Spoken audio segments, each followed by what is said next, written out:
हरिओम जी। राधा वल्लभ श्री हरिवंश। गुरुदेव आपको दंडवत प्रणाम। गुरुदेव, एक व्यक्ति के लिए उसके आश्रम जैसे गृहस्थ आश्रम या विरक्त आश्रम और प्राप्त कर्तव्य कर्म के अनुसार निरंतर भजन का क्या स्वरूप है? जैसे मैं वर्तमान में गृहस्थ आश्रम में विद्यार्थी के रूप में हूं, तो मेरे लिए निरंतर भजन का स्वरूप क्या है? क्या निरंतर भजन केवल निरंतर नाम जप को ही कहते हैं? सत्संग ध्यान से नहीं सुना होगा, इसलिए आपको ऐसा प्रश्न बन रहा है। पहली बात तो हमें स्वीकार करना है कि हम यहाँ सेवा के लिए आए हुए हैं। मानव जन्म सेवा धर्म के द्वारा ही जो चाहे वो प्राप्त कर सकता है। शुरुआत से, हमारे प्रारंभ से हमारा एक परिवार है, हमारा एक गांव है, हमारा एक प्रदेश है, फिर हमारा देश है, फिर विश्व है। जिस स्तर की योग्यता भगवान देते हैं, उस स्तर की सेवा का उसके हृदय में प्रकाश होता है। भजन का तात्पर्य भज धातु सेवायाम। भजन का मतलब केवल माला चलाना नहीं। यदि अपने देश की रक्षा में है और कहीं शत्रु पर विजय प्राप्त कर रहा है तो उसे प्रणाम है, उसे नमस्कार है, वो भगवान की सेवा है। आप एक विद्यार्थी हैं, विद्या अध्ययन करके हम देश सेवा के किसी पद पर, किसी अधिकार पर पहुंचे। परिवार की सेवा, ग्राम की सेवा, प्रदेश की सेवा, देश की सेवा, ये भगवान का भजन है। बस ये ध्यान रखना है हम सेवा किसके लिए कर रहे हैं। इसमें चूक हो जाती है, ता अभिमान आ जाता है और जीव का पतन हो जाता है। अगर ये ध्यान रखे कि सर्वलोक महेश्वर भगवान की सेवा हमारी है, हम जिस पद पर, जिस मार्ग में हैं, उस मार्ग में हम कहीं भी त्रुटि और अधर्म नहीं करेंगे, इसी से भगवान प्रसन्न हो जाएंगे। तो यदि आप एक विद्यार्थी हो तो आप भगवान की सेवा के निमित्त जन्म लिए हो, ये ध्यान रखना। बस ये यहाँ चूक हो जाती है। अब जो आपके अंदर विद्या का प्रकाश हो, जो आपके अंदर बल का प्रकाश हो, ये सब भगवान की सेवा पूरी सृष्टि है। जो आपको सेवा विधान किया जाए, ईमानदारी से सेवा विधान करो, वो भजन बन जाएगा। पर स्मरण ये बना रहे कि किसकी सेवा कर रहे हो।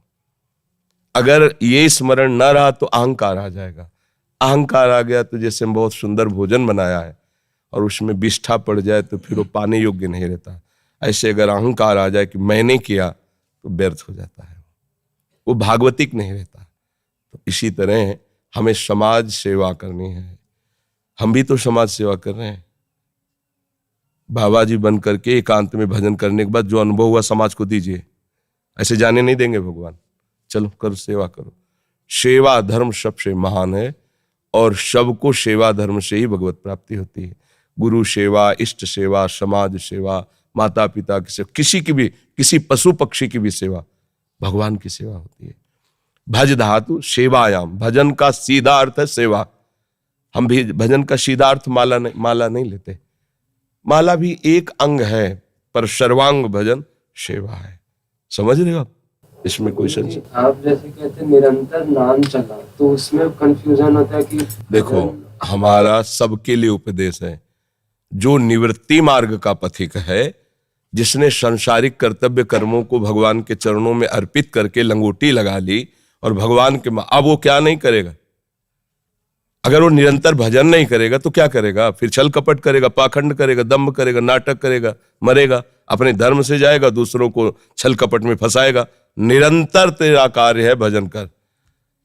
ये दो मार्ग है ना। अब प्रवृत्ति मार्ग में आप फावड़ा चला रहे हो, बीच बीच में राम कृष्ण हरि का सुमिरन, इससे बड़ा भजन और क्या हो सकता है?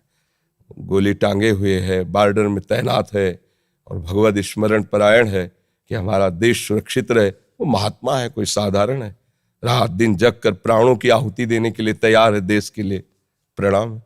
ये कोई साधारण बातें हैं? ये सेवा है, ये भी सेवा है।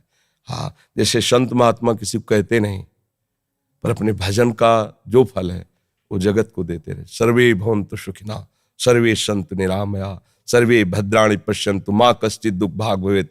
जैसे गृहस्थ का बुजुर्ग अपनी सारी संपत्ति अपने परिवार में बांट देता है, ऐसे जो वास्तविक भगवान का भक्त महात्मा है वो अपने सारे भजन को विश्व में बांट देता है। सबका मंगल हो, सबका। तो वो क्या होता है? वो विश्वात्मा भगवान की गोद में बैठ जाता है, क्योंकि इसका भी तो फल होगा। अपने भजन को दूसरों के सुख में लगा दिया तो इससे भगवान प्रसन्न होकर उसे अपने में मिला लिए, अपना निज जन बना लिए। तो अब उपदेश को समझना कि मेरे लिए क्या उपदेश है। हम विरक्तों को उपदेश देते एक चींटी भी नहीं मारना है, हमें जूता मारे तो चुपचाप सह लेना है। लेकिन एक जो देश सेवा में रक्षा में लगा उसको थोड़ी कहेंगे, उसको कहेंगे कि अगर तुम्हारी नजर में आ रहा है कि ये गलत करेगा तो जो आपको आदेश सरकारी कानून के अनुसार वैसा बर्ताव कर दो। अलग अलग सेवा का सत्संग सुनने में भी विवेक की जरूरत है कि मेरे लिए क्या आदेश हो रहा है। हम तो सार्वजनिक फेंक रहे हैं, जो जिस मार्ग का पथिक है, जो जहां है उसको सबको प्राप्त हो और सब अपने अनुसार चले, तो उसको जानकारी कर लें मेरे लिए क्या आदेश है। विद्या अध्ययन करते हुए माता पिता को भगवान का भाव रखते हुए सेवन करो, और जितनी आप में बल बुद्धि है संसार के प्रत्येक प्राणी में वही बैठा हुआ है।